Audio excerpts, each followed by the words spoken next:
Hello students, क्या हाल चाल। हमें उम्मीद है आप सब स्वस्थ होंगे, मस्त होंगे और आप सबकी तैयारी एकदम शानदार तरीके से चल रही होगी। तो स्वागत है एक बार फिर से बहुत ही शानदार ज़बरदस्त सेशन में UP एनएम के फीमेल हेल्थ वर्कर के नर्सिंग क्लास में।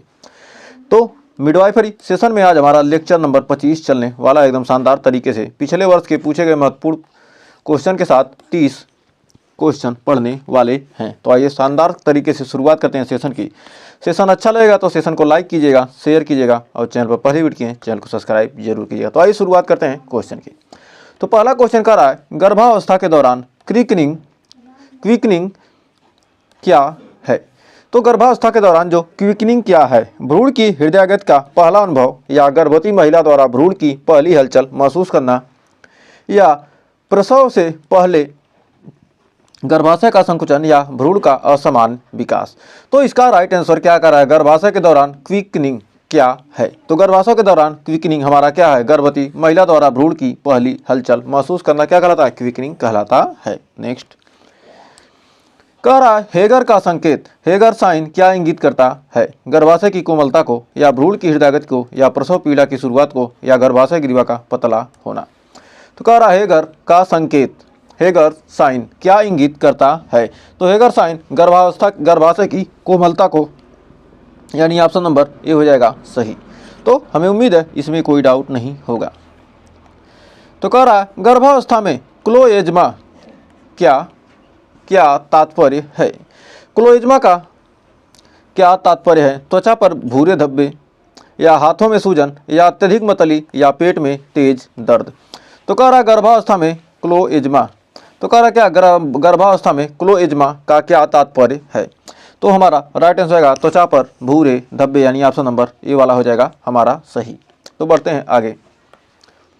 कह रहा ब्रेक्सटन हिक्स संकुचन का मुख्य उद्देश्य क्या है, प्रसव शुरू करना, गर्भाशय को प्रसव के लिए तैयार करना या भ्रूण का सिर नीचे लाना या अपरा का निर्माण करना। तो कह रहा ब्रेक्स हिक्स संकुचन, ब्रेक्सटन हिक्स संकुचन का मुख्य उद्देश्य क्या है। तो हमारा right answer option number B, गर्भाशय को प्रसव के लिए तैयार करना। तो बढ़ते हैं आगे। तो देखिए अगला क्वेश्चन कर रहा, haemolytic disease of newborn HDN किस कारण से होती है, रक्तचाप की अधिकता, भ्रूण का अपरिपक्व फेफड़ा या अपरा में संक्रमण या माँ और भ्रूण के बीच RH असंगति। तो क्या करा, haemolytic disease of new born किस कारण से होता है। तो हमारा पांचवे का राइट आंसर होगा ऑप्शन नंबर डी, माँ और भ्रूण के बीच RH असंगति। बढ़ते हैं आगे। कह रहा है, ओलिगोहाइड्रामिरियोस का कारण क्या हो सकता है, एम्ब्रियोटिक द्रव की अत्यधिक मात्रा, भ्रूण की गुर्दे की असामान्यताएं, गर्भाशय की अपरिपक्वता या प्रसव की देरी। तो हमारा छठे का राइट आंसर क्या हो जाएगा, तो ओलिगोहाइड्रामिरियोस का कारण क्या हो सकता है। तो हमारा छठे का राइट आंसर है ऑप्शन नंबर बी, भ्रूण की गुर्दे की असामान्यताएं। तो बढ़ते हैं आगे। सातवां देखिए कह रहा, टोकोलिटिक ड्रग्स का उपयोग किसके लिए किया जाता है, प्रसव को प्रेरित करने के लिए, भ्रूण की हृदय गति बढ़ाने के लिए, प्रसव को रोकने के लिए, अपरा के विकास के लिए। तो कह रहा टोकोलिटिक ड्रग्स का उपयोग किसके लिए किया जाता है। तो हमारा सातवें का राइट आंसर है ऑप्शन नंबर सी, प्रसव को रोकने के लिए। तो किसके लिए होता है, प्रसव को रोकने के लिए। तो बढ़ते हैं आगे।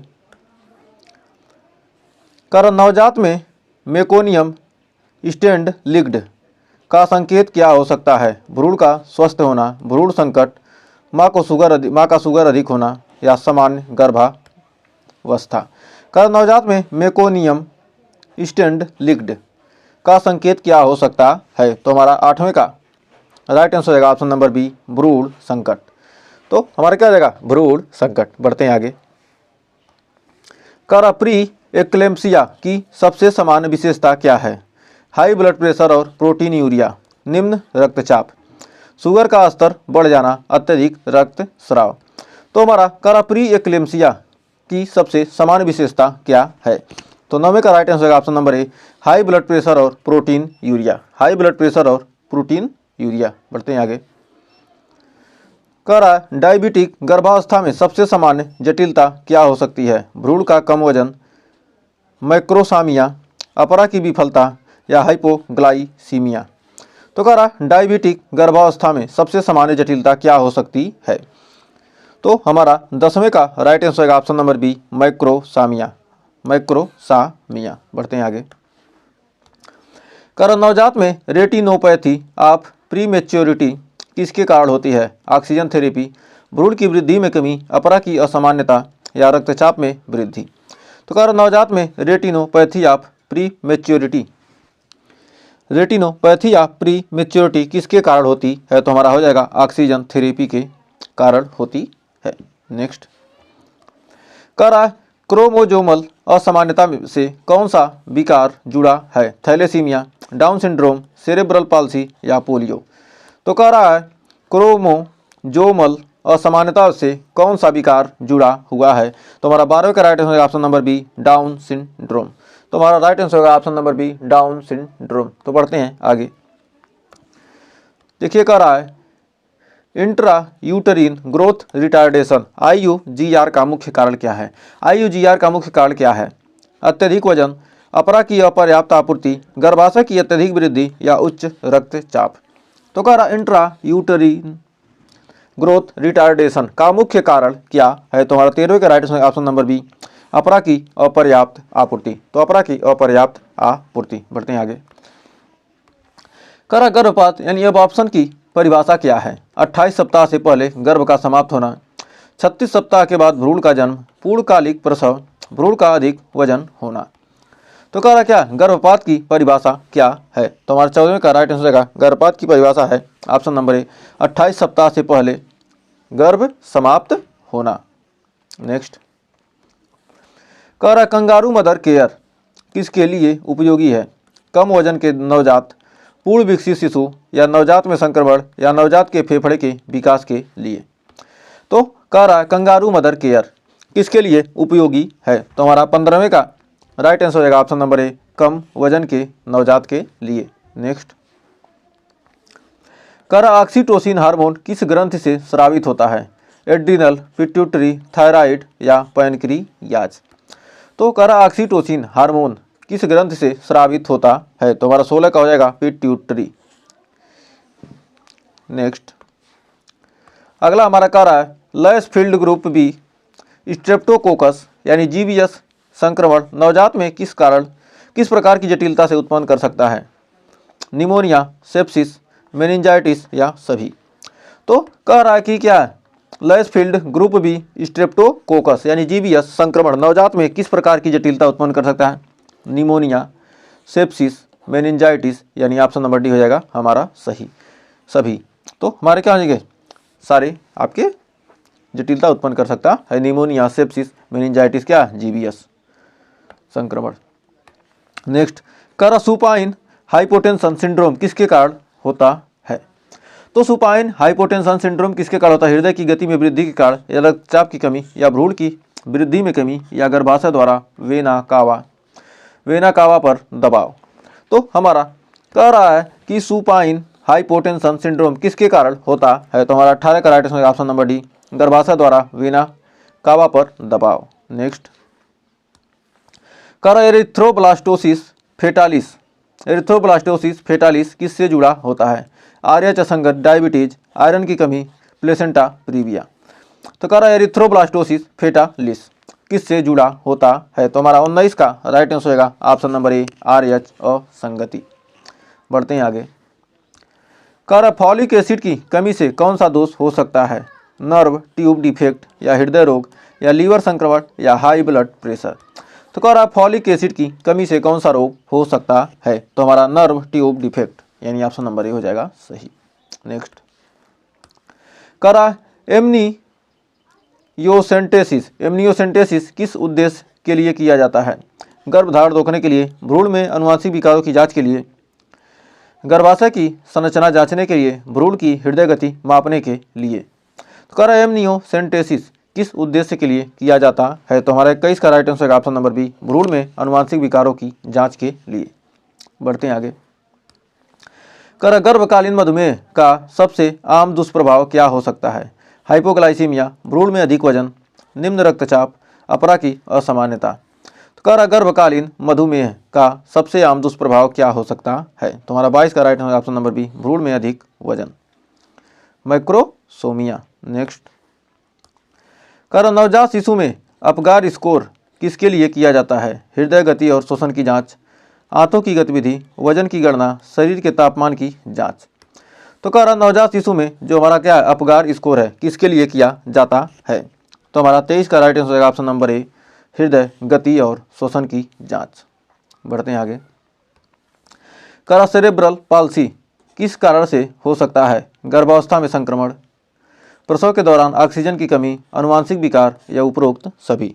तो हमारा 24 का राइट आंसर होगा ऑप्शन नंबर डी। नेक्स्ट, कह रहा टेट्रालॉजी ऑफ फेलॉट किस अंग से संबंधित रोग है? गुर्दे, फेफड़े, हृदय, यकृत। तो कह रहा टेट्रालॉजी ऑफ फेलॉट किस अंग से संबंधित रोग है? तो हमारा 25 का राइट आंसर हो जाएगा ऑप्शन नंबर सी, हृदय से।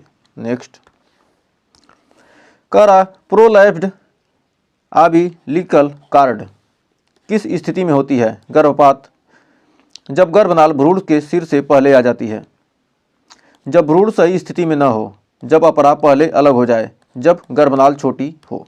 तो हमारा कह रहा क्या प्रोलैप्स्ड अम्बिलिकल कॉर्ड किस स्थिति में होती है? तो हमारा 26 का हो जाएगा जब गर्भनाल भ्रूण के सिर से पहले आ जाती है।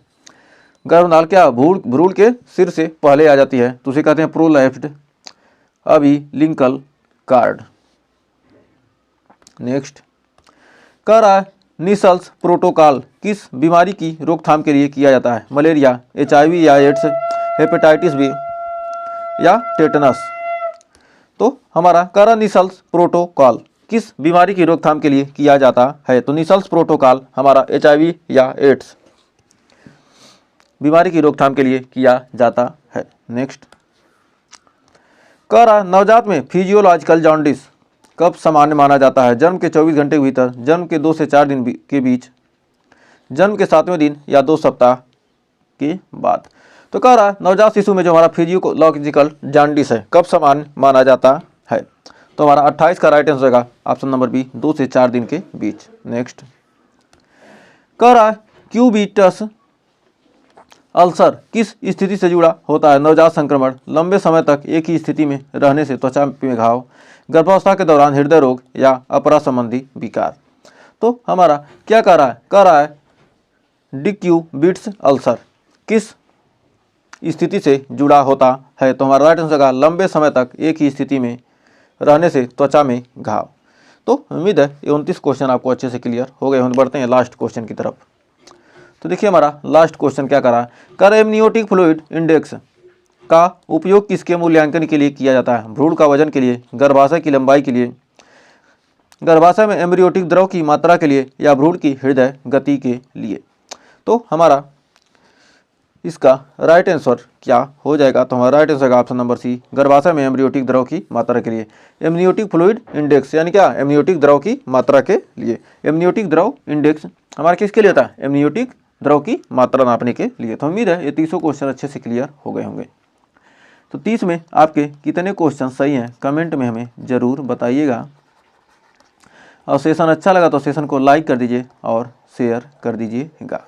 तो मिलेंगे नेक्स्ट वीडियो में कुछ और क्वेश्चन के साथ, कुछ और टॉपिक के साथ। अगर चैनल को अभी तक सब्सक्राइब नहीं किया तो सब्सक्राइब कर लीजिए। मिलते हैं नेक्स्ट वीडियो में, तब तक के लिए टेक केयर।